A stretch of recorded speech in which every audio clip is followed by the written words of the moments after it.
तिमिरन्धस्य ज्ञानाञ्जनशलाकया चक्षुर्मिलितं येन तस्मै श्रीगुरवे नमः। नमः विष्णुपादाय कृष्णपृष्ठाय भूतले श्रीमते भक्तिवेदान्त स्वामिनिते नामिने। नमस्ते सरस्वती देवी गौरवाणी प्रचारिणे निर्विशेष शून्यवादी पश्चात्देशतारिणे।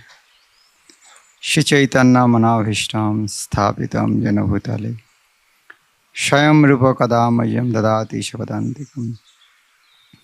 वन्देऽहं श्रीगुरो श्रीयुतपदकमलं श्रीगुरुन् वैष्णवांश्च श्रीरूपं साग्रजातं सहगण रघुनाथान्वितं तं सजीवं स्वाद्वैतं सावधूतं परिजनसहितं कृष्णचैतन्यदेवं श्रीराधा कृष्णपादान् सहगण ललिता श्रीविशाखान्वितांश्च। हे कृष्ण करुणा सिंधु दीनबंधु जगत्पते गोपेश गोपिका कांतो राधा कांतो नमस्ते। तप्त कंचन गौरांगी राधे वृंदावनेश्वरी विश्वभानुसुते देवी प्रणमामि हरिप्रिय। वंचाकल्पतरुभ्यश्च कृपा सिन्धुभ्यः च पतितानां पावनेभ्यो वैष्णवेभ्यो नमो नमः। श्री कृष्ण चैतन्य प्रभु नित्यानंद श्री अद्वैत गदाधर शिवासादि गौर भक्तवृंद। हरे कृष्ण कृष्ण कृष्ण हरे हरे हरे राम राम हरे हरे कृष्ण। उज्जैनीते प्रथम बांगला क्लास হচ্ছে মনে হচ্ছে।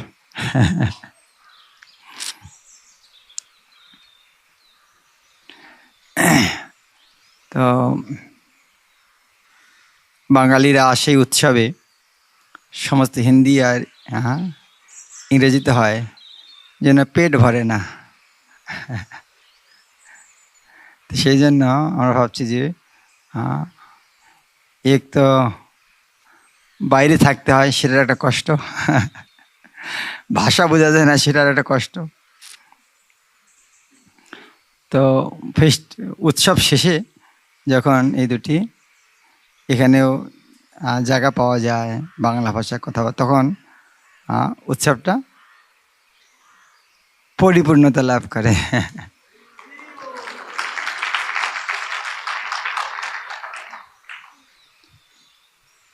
আমি প্রভুপাদকে বলেছিলাম, গুরুমাসকে জিজ্ঞাসা করেছিলাম, গুরুমাস আপনি প্রভুপাদের সঙ্গে কোন ভাষায় কথা বলতেন? গুরুমাস বলতেন, যখন একা একা থাকতাম বাংলা, অন্য কেউ থাকতো তখন ইংলিশ।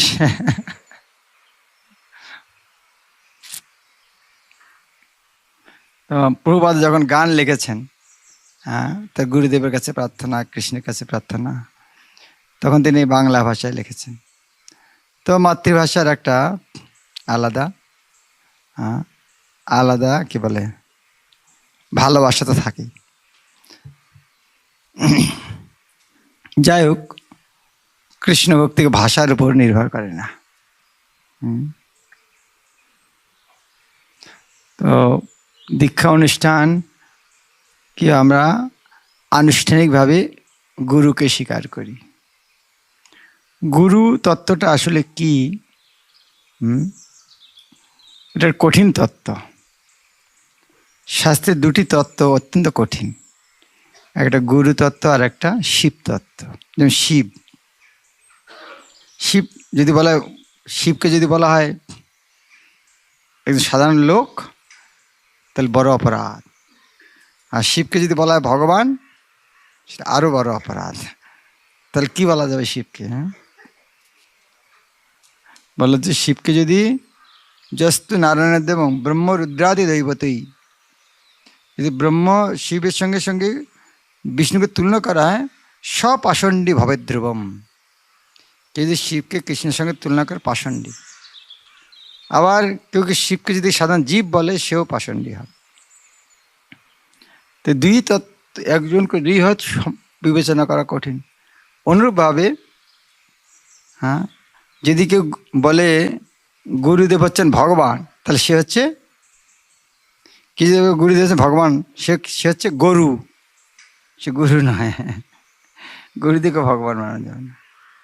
আর যদি কেউ বলে গুরুদেবের সাধারণ ব্যক্তি, সে হচ্ছে নরকের যাত্রী।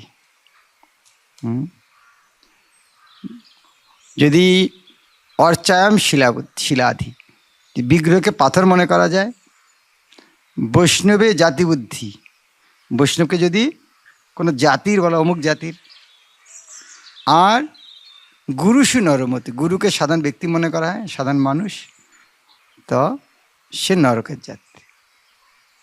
তাহলে মানুষও মনে করা যাবে না, ভগবানও মনে করা যাবে না। তাহলে তিনি কে? তো শাস্ত্রে সে সম্বন্ধে অনেক সুন্দর সুন্দর যুক্তির মাধ্যমে বোঝানোর চেষ্টা করছে গুরুতত্ত্বটা কি। বেদে গায় যাহার চরিত, আমরা সকালবেলা যে গুরু শ্রীগুরুর চরণপদ্ম, ওখানে সুন্দর করে তার তত্ত্বটা বর্ণনা করছে, গুরু সম্পর্কটা কি। কিন্তু আরও বিস্তারিত বর্ণনা হচ্ছে সকালে আমরা যখন গুরুবাষ্টকম গাই, গুরু অষ্টকম, গুরুদেবের প্রণাম মন্ত্র, 8টা প্রণাম মন্ত্র। বন্দে গুরু শ্রী চরণারবিন্দম, আমি গুরুদেবের চরণকমল বন্দনা করি। এই যে আমরা বন্দনা করি, যেমন কোনো ছেলে, এখানে মা বাবা অনেকে আছে, হ্যাঁ, দিল্লিতে পড়তে গেছে, এরম চিঠি লাগে, মা 10,000 টাকা পাঠাও, এরম চিঠি লাগে। কী লাগে? মা তুমি কি খেয়েছো, ভালো তো, রান্না কেমন হয়েছিল আজকে, আর শরীরটা ঠিক আছে তো, হ্যাঁ, আজকাল তুমি দেখে টেলিফোন করো না, তো আমার এই মাসে একটু খরচা বেশি হয়েছে, বাবাকে বলো 10,000 টাকা এক্সট্রা পাঠিয়ে দেয়। ওটা লাস্টে বলে, তাই না? সেইভাবে আমরা যখন প্রার্থনা করি, সে প্রার্থনা তাকে বিস্তার কেন, যেমন হে কৃষ্ণ করুণা সিন্ধু দীনবন্ধু জগৎপতি গোপেশ গোপী রাধাকান্ত নমস্তুতে, আমি আপনাকে প্রণাম করি। কেন প্রণাম করি সেই বিষয়ে কি বলাচ্ছে? করুণা সিন্ধু দীনবন্ধু জগৎপতি গোপেশ গোপিকা কান্ত রাধাকান্ত, এগুলি ওনার মহিমা। আপনি যেহেতু এইরকম, সেই জন্য আপনার আমি প্রণাম করি। তাই গুরুবাষ্টকম এরকম 8টি শ্লোকে যে বন্দে গুরু শ্রী চরণারবিন্দ যখন বলা হচ্ছে, কেন বন্দনা করি তার মহিমা আগের 3টে লাইনে আসছে। 4র্থ লাইনে বলা হচ্ছে বন্দে গুরু শ্রী চরণারবিন্দ। চরণারবিন্দ মানে কি? চরণারবিন্দ মানে কি? অরবিন্দ মানে পদ্মফুল। গুরুদেব ভগবানের চরণকে পদ্মফুলের সঙ্গে তুলনা করা হয়। কেন পদ্মফুলের সঙ্গে তুলনা করা হয়? পদ্মফুলের মধ্যে মধু থাকে, আর মৌমাছিরা সে মধুর প্রতি আকৃষ্ট হয়।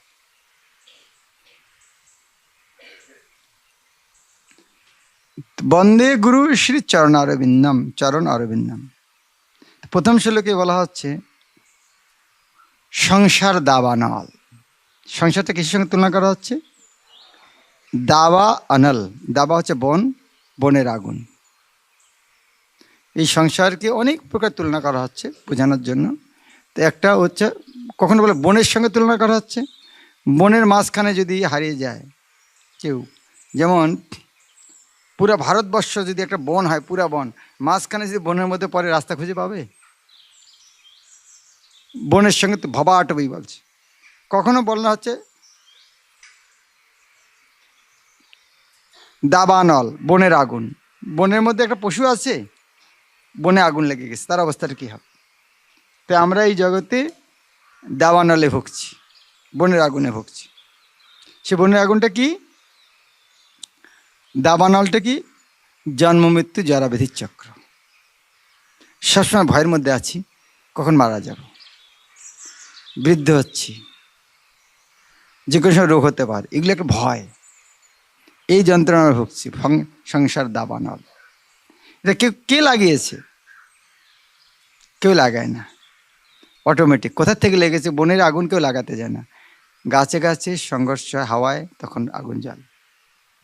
সংসার দাবানল। লীর লোক, লোক সন্তপ্ত। যেমন বনে যখন আগুন লাগে, পশু পাখিরা কত ভীত সন্ত্রস্ত হয়।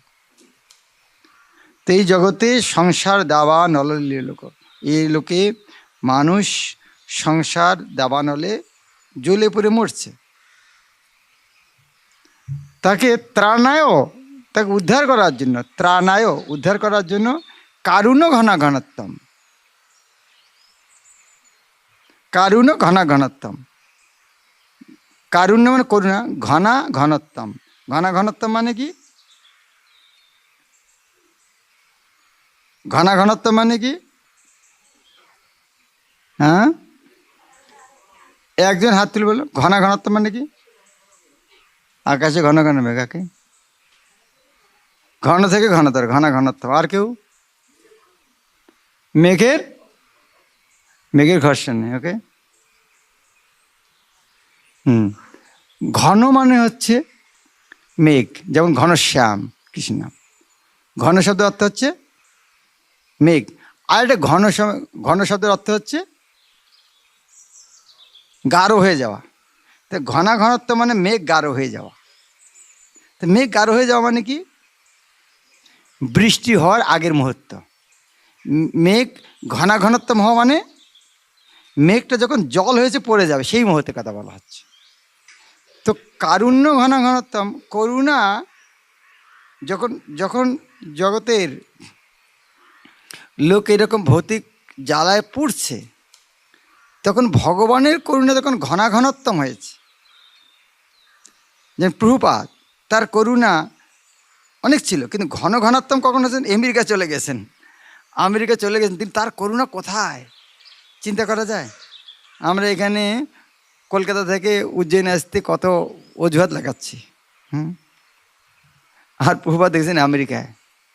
কি জন্য? করুণা দেওয়ার জন্য। ত্রাণায় কারুণ্য ঘনা ঘনত্বম। কারুণ্য করুণা ঘন থেকে ঘন হয়েছে, অর্থাৎ কৃপা এই কিরণে পেলেন কোথায়? কারুণ্য ঘনা ঘনত্বম। এত এই মেঘ এত জল পেল কোথায়? কোথা থেকে পেয়েছে? সমুদ্র থেকে জলটা পেয়েছে। প্রাপ্তস্য কল্যাণ। এই যে জলটা কি, যখন বনে আগুন জ্বলছে সেখানে জলটা একটা কল্যাণ, মঙ্গলকারী বস্তু। বনের যখন আগুন লাগে, তার পশুদের কাছে, গাছপালার কাছে সবচেয়ে কল্যাণকারী বস্তু হচ্ছে তখন জল। তো মেঘের যে জল, এই যে প্রাপ্তস্য কল্যাণ, এই কল্যাণটা পেয়েছে কোথা থেকে? গুণার নবস্য, গুণের সাগর থেকে। তো কৃষ্ণ হচ্ছেন গুণের সাগর। সেই গুণের সাগর থেকে করুণা, সেই গুণের সাগর থেকে করুণারূপী মেঘ হয়েছে। সেই মেঘটা হচ্ছে গুরুদেব। এবং সেই গুরুদেবে যখন ঘনা ঘনত্বম হয়, কৃপা ঘন, তখন জীবের প্রতি কৃপা বর্ষিত হয়। তো গুরুদেব অবস্থাটা বোঝা গেল। তো মেঘ আর সমুদ্রের মধ্যে পার্থক্য আছে? আছে? কারা মনে করেন পার্থক্য আছে? হাত উঠান। কারা মনে করেন পার্থক্য নেই? আর কারা কিছু বুঝতে পারেনি তার হাত উঠান। কারা মনে করেন মেঘ আর সমুদ্রের মধ্যে পার্থক্য আছে? হাত উঠান দেখি। ওকে, মাত্র 2-1 জন। কারা মনে করেন মেঘ আর সমুদ্র এক? তার হাত উঠান দেখি। আর কারা হাত উঠাতে চান না তার হাত উঠান।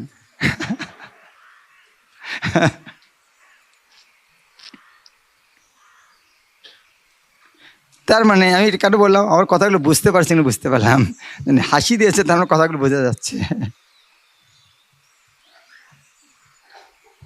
হ্যাঁ, মেঘটা কিন্তু সমুদ্রই। ওই সমুদ্রের জলটাই তো মেঘ হয়েছে। তো সমুদ্র থেকে পার্থক্য কোথায়?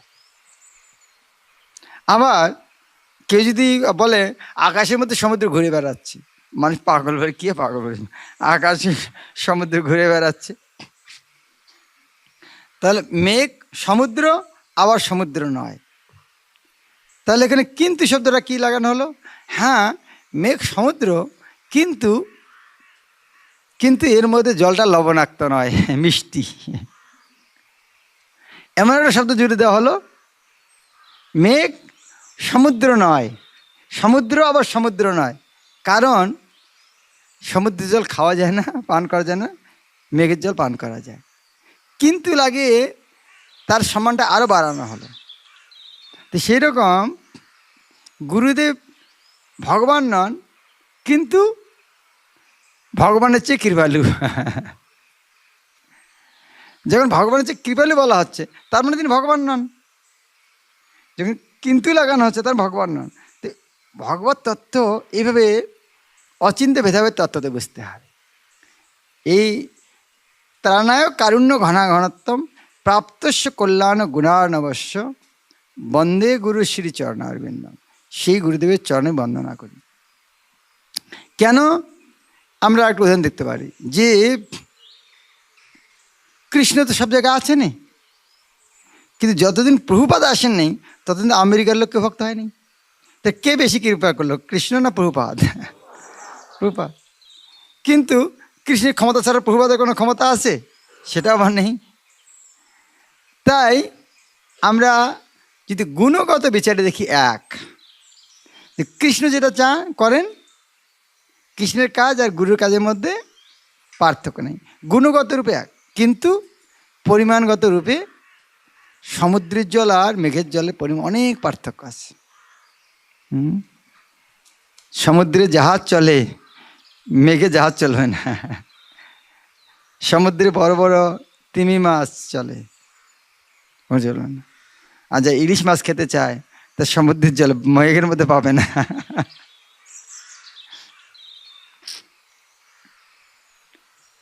এভাবে দেখুন, বিশ্বনাথ চক্রবর্তী ঠাকুর গুরুতত্ত্ব বোঝানোর জন্য কি সুন্দর শ্লোকের উদ্ধৃতি করে। আমরা প্রতিদিন কাঁধে কাঁধে মুখস্থ হয়েছে এই গুরুবাষ্টকম, মুখস্থ হয়েছে। এখানে বিশ্বনাথ চক্রবর্তী ঠাকুর বলেছেন, প্রতিদিন যদি এই গুরুবাষ্টকম মঙ্গল আরতির আগে, মঙ্গল আরতির মানে ব্রহ্ম মুহূর্তে গাওয়া হয়, তাহলে অবশ্যই ভগবানের সে দর্শন পাবে, রাধারানীর চরণ দর্শন করতে হবে। কেউ মঙ্গল আরতি করেন? হ্যাঁ, আমি করি। কয়টার সময়? ওই সকাল 7টার সময়। সেটাকে মঙ্গল আরতি হলো? হ্যাঁ, মঙ্গল আরতি করতে হবে ব্রহ্ম মুহূর্তে। আপনার এখানে এসে বুঝতে পারছেন, বাংলায় যখন মঙ্গল আরতি 4:30, মঙ্গল আরতি করার পরে সূর্য উঠে যায়। এখানে মধ্যপ্রদেশে মঙ্গল আরতি করার পরে 16 মালা শেষ হওয়ার পরে সূর্য ওঠে না।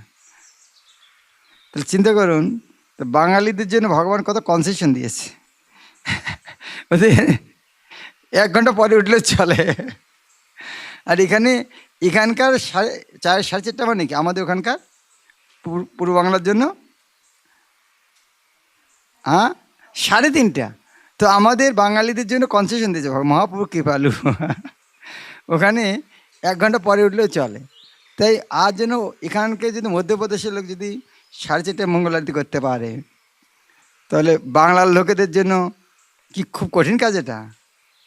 মঙ্গলে যখন ঘুম ভাঙে না, তখন মনে করবেন যে মধ্যপ্রদেশে হতো আরও 1 ঘন্টা আগে উঠতে হতো।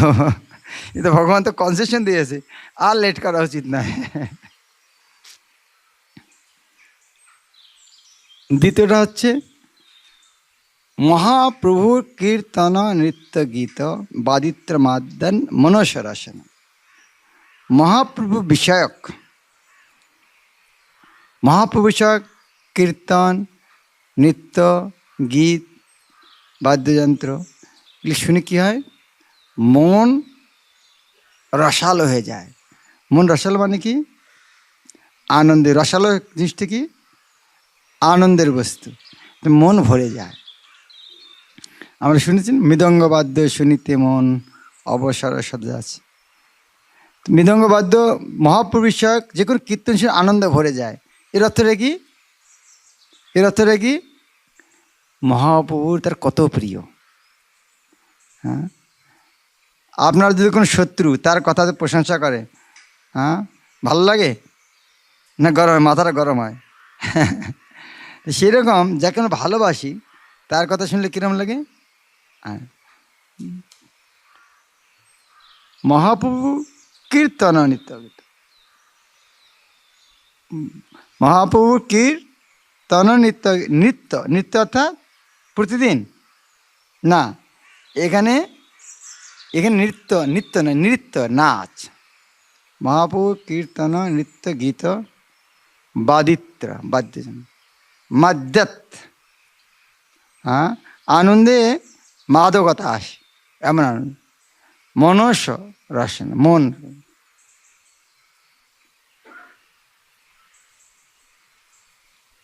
সেটা হচ্ছে ভক্তের লক্ষণ, গুরুদেবের লক্ষণ। তারা জড়জাগতিক বস্তু তাদের আনন্দ নেয়। আনন্দ হচ্ছে মহাপ্রভু বিষয়ক কীর্তনীতে। রোমাঞ্চ কম্প অশ্রু তরঙ্গ ভাজ। রোমাঞ্চ কম্প অশ্রু এগুলো কিসের লক্ষণ? আনন্দের লক্ষণ। অষ্ট সাত্ত্বিক বিকার। সাত্ত্বিক বিকার কি? বিকার মানে পরিবর্তন। দুধ দই হয় বিকার। বিকার মানে পরিবর্তন, আকারের উল্টা বিকার। যেমন তামসিক বিকার কি? মদ খেয়ে মানুষ পড়ে থাকে, তাহলে তার কি বিকারটা হয়েছে? তামসিক বিকার হয়েছে। কেউ রেগে যাচ্ছে, সে কি বিকার হয়েছে? রাজসিক বিকার হয়েছে। ভগবানের প্রেমে যেটা হয় সেটা সাত্ত্বিক বিকার। সেই বিকার 8 প্রকার লক্ষণ আছে, তাকে বলে অষ্ট সাত্ত্বিক বিকার। তার মধ্যে এই লক্ষণগুলি। রোমাঞ্চ, রোমাঞ্চ মানে কি? লোমকূপগুলি খাড়া হয়ে নাচা শুরু করে, রোমাঞ্চ। কম্প, কাঁপুনা। অশ্রু তরঙ্গ, চোখ দিয়ে বর্ষার মুষলধারার মতো বৃষ্টি। অশ্রু তরঙ্গ ভাজ। বন্দে গুরু শ্রী চরণারবিন্দ। তৃতীয়টা হচ্ছে শ্রীবিগ্রহ আরাধনা নিত্য। এখানে নিত্য আছে, নিত্য প্রতিদিন, এখানে নিত্য। আগেরটা নৃত্য ছিল। শ্রীবিগ্রহ আরাধনা, ভগবানের আরাধনা করায় নিত্য। নানা শৃঙ্গার, বিভিন্ন প্রকার, প্রতিদিনে কিছু না কিছু নতুন নতুন ভাবে সাজানো। আমরা যখন ড্রেসিং টেবিলের সামনে সাজি, কাকে সাজাচ্ছি আমরা? মনে হচ্ছে আয়নাকে সাজাচ্ছি, একটু পরে দেখা যায় যে আমরা সেজে গেছি। সেরকম ভগবানকে যখন এভাবে সাজানো হয়, আসলে আমরাই সেজে যাই। শ্রীবিগ্রহ আরাধনা, ভগবানের বিগ্রহ আরাধনে নিত্য প্রতিদিন। নানা শৃঙ্গার, শৃঙ্গার মানে সাজানো, শৃঙ্গার। তৎ মন্দির মার্জু, তৎ আর মন্দির, তটা ন হয়ে যায়। যেমন শ্রীমৎ মহাপ্রভু, শ্রীমন মহাপ্রভু, সন্ধিতে তটা ন হয়ে যায় ওখানে। তো তন মন্দির মার্জ, তৎ মন্দির মানে ভগবানের মন্দির। মার্জন আদৌ, আদৌ মানে আদি, শুরু করে। তাহলে ভগবানের মন্দির মার্জন থেকে শুরু করে বিগ্রহ অর্চন সব ভগবানের সেবায়। ভগবানের সেবায় না, বিগ্রহ অর্চনটা আমি করবো আর চাকরটা এসে মন্দিরটা সাফাই করবে, না, সবই করতে হবে। তন মন্দির মার্জনা আদৌ যুক্তস্য ভক্তাংশ, নিযুঞ্জিত হবে। তিনি নিজেও যুক্ত হন এবং তার অনুগামীদেরকেও যুক্ত করবেন। যুক্তস্য ভক্তাংশ নিযুঞ্জিত হবে। বন্দে গুরু শ্রী চরণারবিন্দ। এটা হচ্ছে গুরুদেবের একটা। চতুর্থটা হচ্ছে চতুর্বিধ শ্রী ভগবত প্রসাদ। 4 প্রকার খাবার আছে। চর্ব, চর্ব মানে চিবে খাওয়ার জন্য। চস্য, চুষে খাওয়ার জন্য। লেজ্জ, চেটে খাওয়ার জন্য। লেইয়, কিন্তু বাঙালিরা লেজ্জ বলে, যেটা বুঝতে সুবিধা হয় আর কি। লেইয়া, ওটা জ না আসলে ইয়, ঠিক। বাঙালিদের জন্য লেজ্জ বলতে সুবিধা, বুঝতে সুবিধা হয়। পেয়, পান করা। খাবার এই 4 প্রকার হয়। তো ভগবান প্রসাদও 4 প্রকার। চতুর্বিধ শ্রী ভগবত প্রসাদ। সাদন্ন, সাধু অন্ন।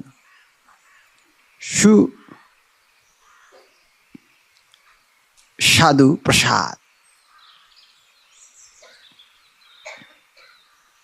সাধু যখন স্বাদন।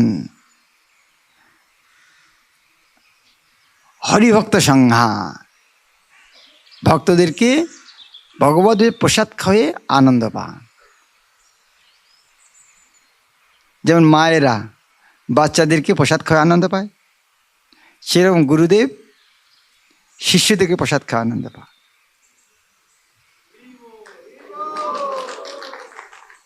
গুরু মহারাজ এই বিষয়ে করুণা সিন্ধু বই লিখেছেন। করুণা সিন্ধু কারা কারা পড়েছেন? কার কার কাছে নেই তার হাত উঠেন দেখে। করুণা সিন্ধু বইটা নেই, এটা সংগ্রহ করবেন। করুণা সিন্ধু বইটায় গুরু মহারাজ তার ব্যক্তিগত জীবন লিখেছেন, প্রভুপাদের সঙ্গে কীভাবে যুক্ত হলেন। তিনি প্রথমে ইংরেজিতে লিখেছেন, পরে বাংলা অনুবাদ কাউকে করতে দিয়েছিলেন, পছন্দ হয়নি, তো উনি নিজ হাতে পর বাংলা অনুবাদও করেছেন। বাঙালির দিকে এত ভালোবাসেন উনি। ইংরেজিতে লিখেছেন, আবার নিজে বাংলা অনুবাদও করেছেন। এরকম শোনা যায় না, এক লেখক আবার অনুবাদও করেন। কিন্তু গুরু মহারাজ চান ভাই আমার ভাষাটাকে বাঙালিরা যেখানে নষ্ট করে না দেয়, সেই জন্য উনি কারোর মধ্যে ভরসা করেন, নিজেই অনুবাদ করেছেন। তো সুন্দর করে ওখানে একটা কাহিনী বর্ণনা করা আছে। প্রভুপাদের যখন অন্তিম দিন, প্রভুপাদ শরীর ছেড়ে দেবেন, উনি আর খাওয়া দাওয়া বন্ধ করেছেন। যে যখন আর বেঁচে থাকার দরকার, তো খেয়ে কী লাভ, খাওয়া দাওয়া বন্ধ করেছেন। তো গুরু মহারাজকে বলেছেন তুমি একটু বৃন্দাবনে, বলেছেন যে তুমি ভক্ত কি চেন, ভক্ত রান্নাঘরে যাও, দেখে আসো তো ভক্তদের কি রান্না হয়, প্রসাদের মানটা কীরকম। তো গুরু মহারাজের স্ট্যান্ডার্ড তো মানে সবসময় অনেক উচ্চ। তো উনি এসে বলছেন, গুরু মহারাজ প্রভুপাদ খাবার মানটা তত ভালো নয়। তো প্রভুপাদ বলছেন দেখো, যখন কৃষ্ণ ভক্তির পথে আসে মানুষের সমস্ত ইন্দ্রিয় তৃপ্তি বন্ধ। কৃষ্ণ ভক্তি আসা মানে কি, জড় জগতের সঙ্গে যুদ্ধ ঘোষণা করা, আর জড় জগৎ মানে কি ইন্দ্রিয় তৃপ্তি করার জায়গা। তো কৃষ্ণ ভক্তির পন্থা আসা মানে জড় জগতের সঙ্গে যুদ্ধ ঘোষণা করা না, আর ইন্দ্রিয় তৃপ্তি নয়। এ বিষয়ে এক আচার্য সুন্দর একটা গান লিখেছেন, প্রার্থনা করেন, হে ভগবান আমি আমার অনেক প্রভুর সেবা করেছি, চোখ যা যা দেখতে চেয়েছে সব দেখিয়েছি। হ্যাঁ, আমাদের শহরে এমন কোনো সিনেমা মিস যায়নি যে চোখকে দেখায়নি। আমি জোকিং করছি, সেটা নয়, মানে চোখ যা যা দেখতে চেয়েছে সব দেখিয়েছি, কান যা যা শুনতে চেয়েছে শুনিয়েছি, মুখ যা যা খেতে চেয়েছে সব খাওয়িয়েছি। আমি এই আমাদের প্রভুদের বিনম্র সেবকের মতো পুরা জীবন সেবা করলাম। আমি আমাদের এই প্রভুদের সেবা আমার পুরা জীবন আমি দিয়েছি। কিন্তু দুর্ভাগ্যের বিষয়, আজ পর্যন্ত কোনো প্রভু আমাকে ধন্যবাদ দেয়নি। শুধু তাই নয়, ওরা এত বেলজ্জা, একবার থ্যাংক ইউ দেয়নি, ধন্যবাদও দেয়নি। তখন বলছেন, হে প্রভু কৃষ্ণ, আমি এত মূর্খ, পুরা জীবনটা এভাবে আমি এইরকম কৃপণ প্রভুদের সেবা করে আসলাম, কিন্তু আমি আমার জীবনের শেষ মুহূর্তে এসে বুঝতে পেরেছি কত ভুল করেছি। আমি যদি তোমার সেবা করতাম তাহলে আজ আমার জীবনটা কী হতো। যে তুমি এত মহান, তোমাকে মারার জন্য পুতনা স্তনে কালকুট বিষ মেখে এসেছিল, তাকে তুমি তার খারাপ গুণটা না দেখে তাকে পান করাতে এসেছে, তার এই মহান গুণ দেখে তাকে মার সম্মান দিয়েছ। তা আমি সাধু সঙ্গের প্রভাবে আমি এটুকু বুঝতে পেরেছি যে আমি এরকম কৃপণ প্রভুদের সেবা করেছি, আর আমি করতে চাই না, আমি এখন আপনার সেবা করতে চাই।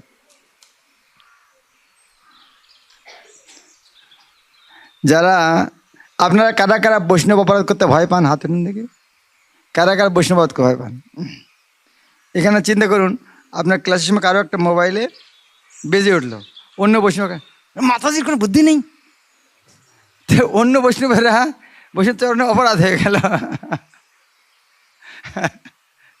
তো যারা যারা অপরাধ করতে চান তারা খোলা রাখুন, কোনো আপত্তি নেই। আমাদের প্রত্যেকটা আচরণে আমাদের এভাবে সাবধান থাকা উচিত যে আমার জন্য যেন অন্যেরা বিরক্তিবোধ না করে। এমনি তো আজীবন অপরাধ আর পাপ করে আসলাম, আর করতে চাই না। কারা কারা আরও করতে চান হাত উঠান।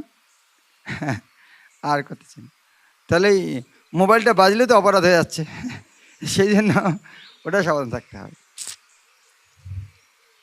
হ্যাঁ, এই যে প্রসাদের কথা প্রভুপাদ বলছিলেন, দেখো ভক্তদের ভক্তিপথে আসা মানে তাদের ইন্দ্রিয় তৃপ্তিতে পূর্ণ বিরাম চিহ্ন, মানে দাড়ি, দাড়ি বলে তো না, পূর্ণ বিরাম, ফুল স্টপ।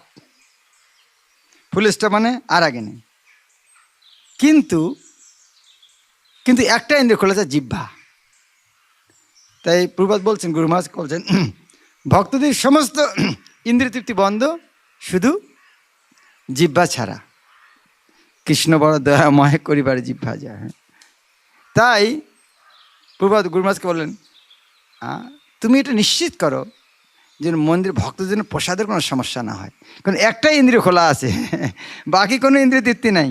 তাই একটা যখন ভগবান কনসেশন দিয়েছেন, তা ওটা যেন ঝামেলার জন্য না হয়। সে বিষয়ে গুরুমা যখন মন্তব্য লিখেছেন, প্রভুপাদ নিজে খাওয়া ছেড়ে দিয়েছেন শরীর ছাড়ার জন্য, চিন্তা করছেন ভক্তরা কি খায়। এটা হচ্ছে পরম পিতা, পিতার মতো কাজ, সন্তানের চিন্তা করছেন। এখানেও চতুর্বিধশ্রী ভগবত প্রসাদ স্বাদন্য তৃপ্তান হরিভক্ত সঙ্গান কৃত্যৈব তৃপ্তিং ভজত সদৈব, কৃত্যৈব তৃপ্তিং। তাই আমি সেই গুরুদেবকে সদা ভজনা করি। আমি দেখেছি গুরু মহারাজের সঙ্গে কোথাও গিয়েছেন, গুরু মহারাজ বলেন সবাই আমার উপর টেস্ট করে, যারা যারা নতুন নতুন রান্না করে, রান্না শেখে, আর আমি যখন যাই আমার উপর টেস্ট করে কীরকম হয়েছে। যদি কোথাও ভালো কিছু হয়, গুরু মহারাজ ডাকেন ওদেরকে, তুমি এটা কোথায় শিখেছ, কিভাবে শিখেছ, কি কি দিয়েছ। তো ওইভাবে উনি শিখিয়ে নিতেন, শিখে নিয়ে মনে রাখতেন। গুরু মহারাজ স্মরণশক্তি খুব প্রকার ছিল। তারপরে যখন উজ্জয়িনী বা মায়াপুরী, যখন সেবকদেরকে বলবেন, আমি অমুকখানে এটা খেয়ে এসেছি, তুমি এটা এভাবে বানাও, আর অমুকের নম্বর আছে, যদি না বুঝতে পারো অমুকের সঙ্গে টেলিফোনে কথা বলো। এমন নয় যে গুরু মহারাজ ওটির প্রতি আসক্ত। যেটা ভালো জিনিস সেটা ভগবান আর ভক্তের জন্য কেন হবে না। কারা কারা আলু ভাজা খেয়েছেন? আলু ভাজা যে রোস্টি বানায় খেলে যে এত সুন্দর হয়। কারা কারা রোস্টি খেয়েছেন? আলু রোস্টি অনেক খান নেই। এই আলু ভাজা ওই রোস্টি, আলুটাকে করে ওটা রোস্টি বানিয়ে খেলে ওটাই যে আলু ভাজা, আলু ভাজা রোস্টির নাম যে কত সুস্বাদু, যে খানি সে বুঝতে পারবে না। তো এইভাবে গুরু মহারাজের এরকম সুন্দর সুন্দর টেস্ট ছিল। যেমন ওনার সকালবেলা মাঝে মাঝে হালকা কিছু খাবার ইচ্ছা, দ্বাদশীর দিন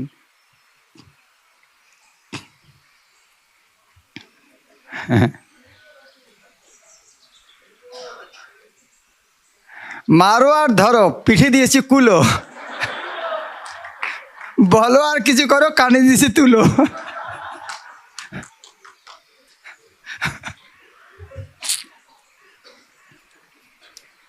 এগুলো বাংলা শোনে নেই কথাগুলি, কোনো শুনে নেই।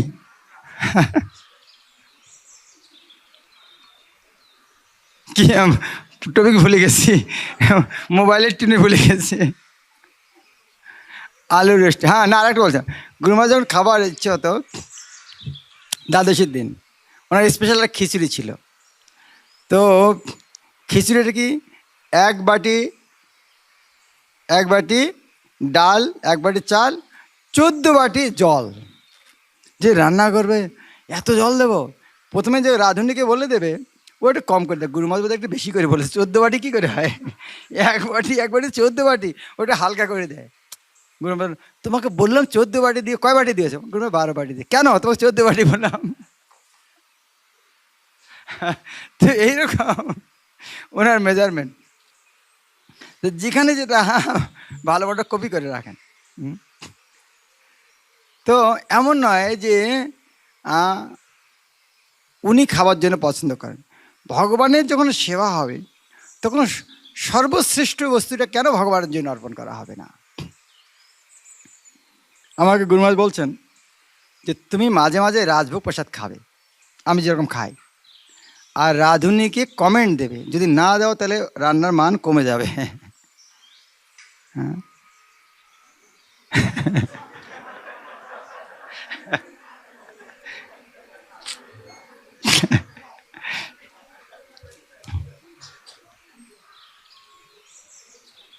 চতুর্বিধ শ্রী ভগবত প্রসাদ সদন্য তৃপ্তান হরিভক্ত সঙ্গান কৃত্যৈব তৃপ্তিং হরিভক্ত সঙ্গান বন্দে গুরু শ্রী চরণারবিন্দ। শ্রী রাধিকা মাধব অপার, অপার মানে কি? অপার মানে কি? অসীম। যেমন নদীর পার, সমুদ্রের পার, তো অপার মানে কি? অসীম। তো অপার গুণলীলা, ভগবানের গুণ লীলায় কোনো সীমা নাই। শ্রী রাধিকা মাধবয় অপার গুণ রূপ নাম নাম। নাম নাম মানে কি? নাম নাম মানে কি? বাংলা ব্যাকরণ ভুলে গেছেন? নাম নাম মানে কি? নাম তো নাম, তা নাম নাম দুইবার আসলো কেন? হ্যাঁ, বাঘে বাঘে লড়াই হচ্ছে, গ্রামে গ্রামে ভিক্ষা করো, যখন ডবল হচ্ছে তখন বহু বচন। মনে পড়ছে গ্রামের কথা? ডবল দ্বিগুণ হচ্ছে তার মানে বহু বচন। গ্রামে গ্রামে ভিক্ষা করো, একটা গ্রামে নয়, বাঘে বাঘে লড়াই হচ্ছে, অনেক বাঘের লড়াই। গুণের উপর নাম নাম নাম সমূহ, অনেক নাম, বহুত নাম। শ্রী রাধিকা মাধব অপার গুণরূপ নাম নাম প্রতিক্ষণ আস্বাদন, প্রতিক্ষণ প্রত্যেক মুহূর্ত আস্বাদন করছেন। আস্বাদন লোলুপস্য, আস্বাদন করার জন্য লুব্ধ চিত্ত। লুব্ধ চিত্ত মানে লালায়িত। লালায়িত কি করে বোঝা যায় কেউ লালায়িত? মুখ দিয়ে লালা পড়ে, লালায়িত। হ্যাঁ হ্যাঁ, ওটা কথাটা ওখান থেকে আসছে না, লালা পরে লালায়িত, খাওয়ার জন্য লালায়িত লালা পরে। এখানে তো লালায়িত কথা, যেমন যেমন খাবার জন্য লালা পরে। লালাটা কি? লালাটা কি হচ্ছে, এটা ইংলিশ স্যালাইভা মানে ডাইজেস্টিভ জুস, মানে হজমের এনজাইম। যাই হোক, সে স্যালাইভা তো আছে, ডাইজেস্টিভ জুস মানে যাই হোক হজম করার জিনিস। লালাটা হচ্ছে হজম করা একটা এনজাইম। তো লালাটা কেন পড়ছে? যে খাওয়াটা আজ ভালো করে হজম করবো, আগে থেকে পড়ে যাচ্ছে। লালাটা কি? আমি যা যা আসছে ভালো করে হজম করবো, তার জন্য আগে থেকে লালা পড়ছে। সেরকম লালায়িত মানে গ্রহণ করার তীব্র আগ্রহ। লোলুপস্য, এই ভগবানের বিভিন্ন নাম গুণ লীলা সব গ্রহণ করার জন্য লুব্ধ চিত্তে লালায়িত সেই গুরুদেবকে আমি বন্দনা করি। আমাদের কি অবস্থা? আমাদের এই হরিকথা হচ্ছে, সাথে সাথে হোয়াটসঅ্যাপ মেসেজও দেখে নিচ্ছি, আমরা কিছু লালায়িত, মোবাইলে লালায়িত। হ্যাঁ, এই ক্লাসে যে মোবাইলটা সুইচ অফ করতেও ভয় পাচ্ছি, এমার্জেন্সি কিছু যদি এসে যায়। দুনিয়া, আমি কত ইম্পর্টেন্ট ব্যক্তি, যদি এই সময় যদি ক্লাস শুনতে শুনতে ইম্পর্টেন্ট কিছু এসে যায়, দুনিয়াটা ধ্বংস হয়ে যায়, তখন কী হবে?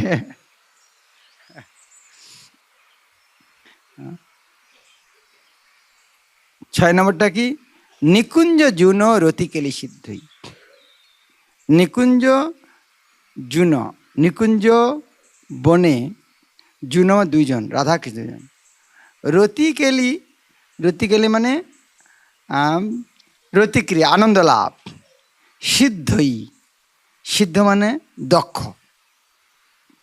সেই মাধুর্য লীলা নিকুঞ্জবনে রাধা কৃষ্ণার মাধুর্যময় লীলায় নিকুঞ্জের জন্য রতিকেল সিদ্ধই।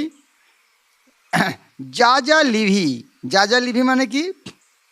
এটা যদি কেউ অর্থ বলতে পারে তাকে মালাটা দেব। যা যা লিভি যে বলতে পারবে তাকে এই মালাটা দেব।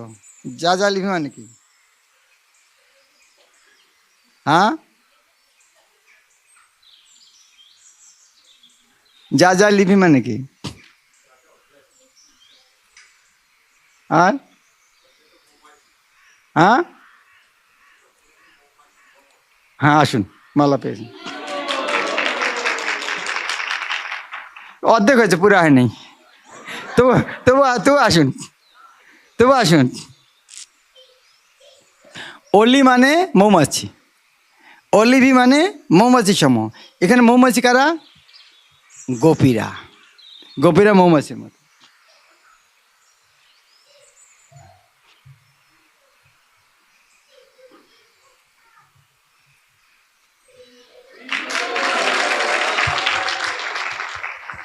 গোপীদেরকে মৌমাছি কেন বলা হচ্ছে? কৃষ্ণর চরণ হচ্ছে পদ্ম ফুলের মতো। পদ্ম ফুলের প্রতি মৌমাছি পাগল হয়ে যায় মধু পান করার লোভে। এরকম পাগল হয়ে যায় যে সূর্য অস্ত গিয়েছে, পদ্ম ফুলটা ধীরে ধীরে ছোট হয়ে আসছে, বন্ধ হয়ে যাবে, মরে যাবে। মরার ভয় করছে না, মধু পান করতে হবে। ভক্তরা, বিশেষ গোপীরা কৃষ্ণের চরণ কমলের মধু পান করার জন্য ভ্রমরের মতো। তাহলে অলিভি মানে গোপীরা। যা যা অলিভি, যে যে গোপীরা যা যা যুক্তির অপেক্ষণীয়, যে যে যুক্তির অপেক্ষা করতেন, যে যে যুক্তির অপেক্ষা করতেন মানে কি? যেমন যেমন একটা সাধারণ উদাহরণ দিই। রাধাকৃষ্ণ নারাজ হয়ে বসে আছে, কেউ কারোর সঙ্গে কথা বলছে না। এখন ললিতা বিশাখা ওখানে বসে কি করা যায়, তাদের তখন চিন্তা করছেন, এই মুহূর্তে যদি একটা মালা নিয়ে সে রাধানী হাতে দিতাম, তো কৃষ্ণের গলায় দিত, তাহলে ওদের ঝগড়াটা মিটে যেত। যখন এরকম চিন্তা করছেন কোথায় মালা পাই, তখন গুরুদেব হচ্ছেন সখীদের দাসী। গুরুদেব গুরুদেব ললিতা বিশাখা সখীর মনোভাব বুঝতে পেরেছেন যে সখী এটা চাচ্ছেন, তো সঙ্গে সঙ্গে কোথাও থেকে তাড়াতাড়ি একটা মালা নিয়ে এসে সখীর হাতে দিয়েছেন। তখন সেই সখীর কীরকম আনন্দ হয়, কীরকম আনন্দ হয় যে এই সময় আমার এটা চাই, ও বুঝলো কী করে। সেভাবে নিকুঞ্জ জুনো রতিকালি সিদ্ধই যা যা অলিভি যুক্তির অপেক্ষা, গোপীরা যে যে যুক্তির অপেক্ষা করে থাকেন, এটা করলে ভালো হতো। তত্রাতি দাক্ষাৎ অতি বল্লভস্য, তত্রাতি সেই কাজটা করার জন্য, তত্র অতি বল্লভস্য, তত্র অতি দক্ষা, তত্র সেই কাজটাতে অতি দক্ষ, অত্যন্ত দক্ষ হওয়ার জন্য, এই কাজটা করার জন্য অতি দক্ষ, অত্যন্ত দক্ষ হওয়ার জন্য বল্লভস্য, অত্যন্ত প্রিয় হয়েছে। তত্রাদি দাক্ষাৎ অতি বল্লভস্য বন্দে গুরু শ্রী চরণারবিন্দ। তাহলে গুরুদেবের পরিচয়টা কি এখানে?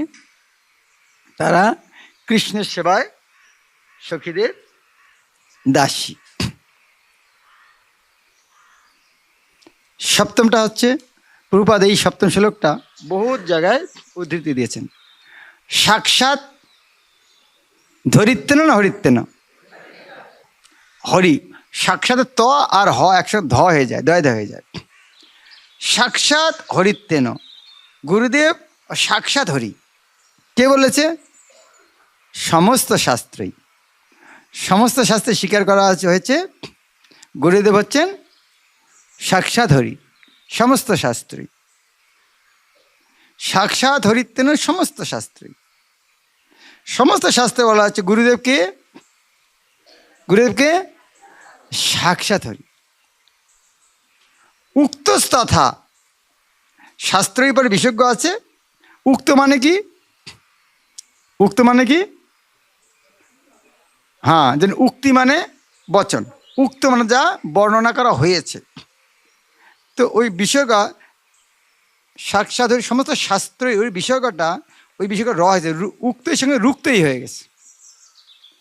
রুক্তই না, ওটা আসলে উক্তই মানে বলা হয়েছে। কোথায়? শাস্ত্রে বলা হয়েছে উক্তস্তথা, এটা যেমন শাস্ত্রে উক্তি আছে, তথা ভাব্যত সদ্ভি, সাধুরাও আবার কথাটা স্বীকার করেছেন। কোন কথাটা? সমস্ত শাস্ত্র এবং সমস্ত সাধুরা স্বীকার করেছেন গুরুদেব হচ্ছেন সাক্ষাৎ হরি। সাক্ষাৎ হরিত্বেন সমস্ত শাস্ত্রই উক্তস্তথা ভাব্যতেব সদ্ভি কিন্তু প্রভর্য। কিন্তু কথা শুনতে কেমন লাগে? আজকে প্রোগ্রাম এখানে 8টা পর্যন্ত হবে, তারপরে প্রসাদ। কিন্তু কথা শুনতে ভয় লাগছে না? হয়তো প্রসাদ আজকে না হতে পারে। তো কিন্তু শব্দটা শুনলে একটু ভয় লাগে।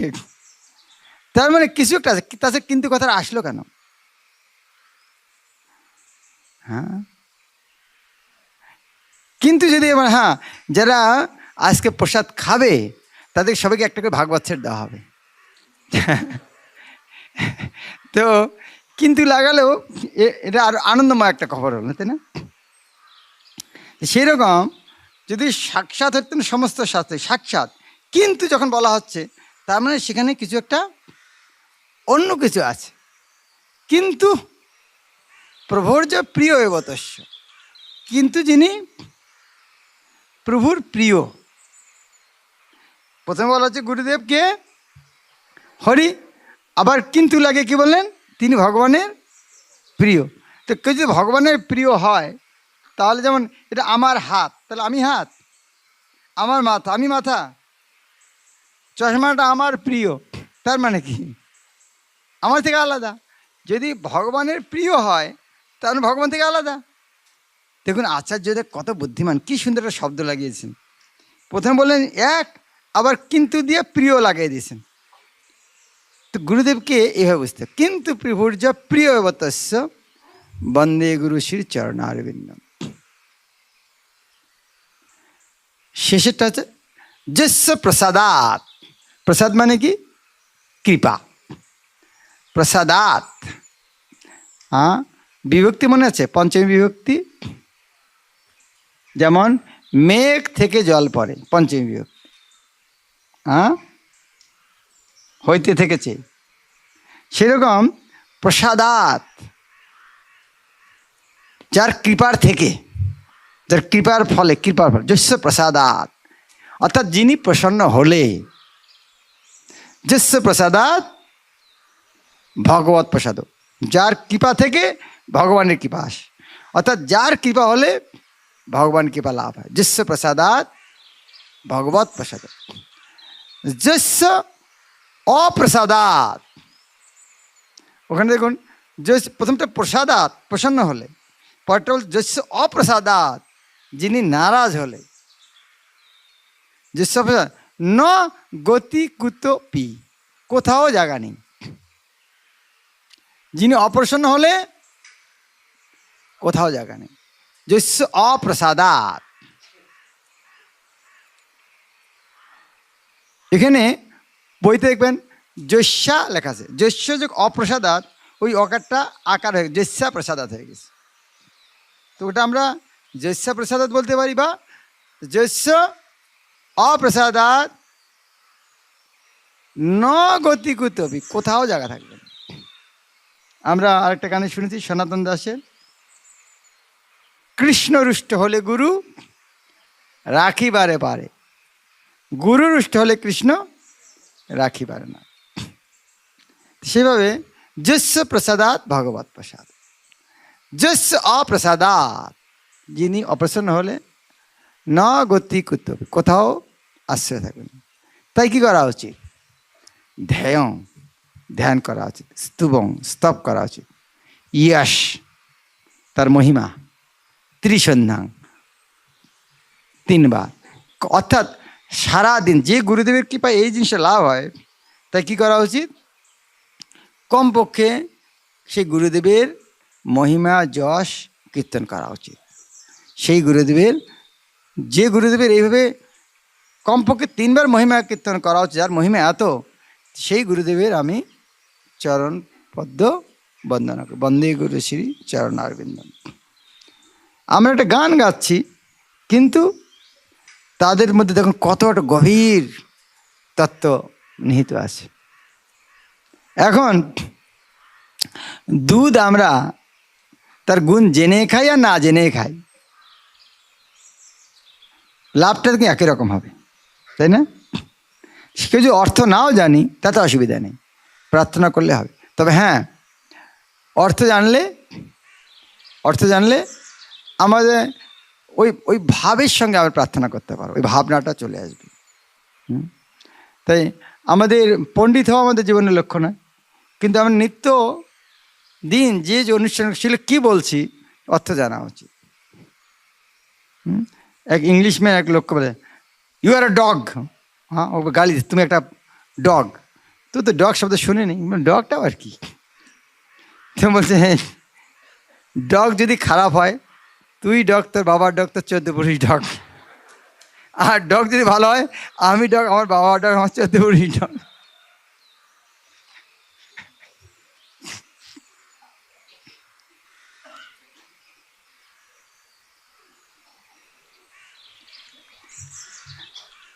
আমাদের নিত্যদিন যেটা করছি সেই অর্থগুলো জানা যায়। বাঞ্চাকল্পতরু বলছি, কি বলছি? ওম অজ্ঞানিত বীরেন্দ্রস্য বলছি, কি বলছি? একটু, এটা আমার কঠিন কিছু নয়। আমি যদি একদিন জানি ওম অজ্ঞানিত বীরেন্দ্র কি বলছি, একদিন অর্থটা জেনে দেখলাম, প্রতিদিন প্রণামের সহিত ভাবটা মনে আসবে। অলসতার জন্য শিখলাম না, কিন্তু একদিন যদি 1 ঘন্টা 2 ঘন্টা বা যদি একদিন শিখে যাই, আজীবন আমি ওই ভাবনার সঙ্গে আসতে পারছি। বাঞ্চাকল্পতরুভ্যশ্চ, কোথাও আমি লেকচার দিতে যদি নাও পারি, কমপক্ষে মানে কি বলছি আমি, এই যখন অর্থটা জানা যাবে, যখন প্রণাম করব, যেমন আমি সোনা জিনিসটা কি, ওটার উপরে এইটুকু জানলেও চলবে যে সোনা এরকম দামি বস্তু, এই বস্তুতে যে কোনো জিনিস কিনে নেওয়া যায়। তো যখন সোনা শব্দ মনে আসবে, সোনার ওই ভাবনাটা আসবে, এবং সোনাকে ওইভাবে আমরা ব্যবহারও করব। তো সেইরকম কমপক্ষে নিত্যদিন যে জিনিসগুলো আমরা করছি সেগুলি অর্থগুলো একটু জানার চেষ্টা করা উচিত। না আমার দ্বারা হবে না, আমি পণ্ডিত হওয়ার জন্য আসিনি। পণ্ডিত হওয়ার জন্য আসা নয়, কিন্তু যেটুকু সহজে শেখা যায়, শিখতে অসুবিধা কোথায়?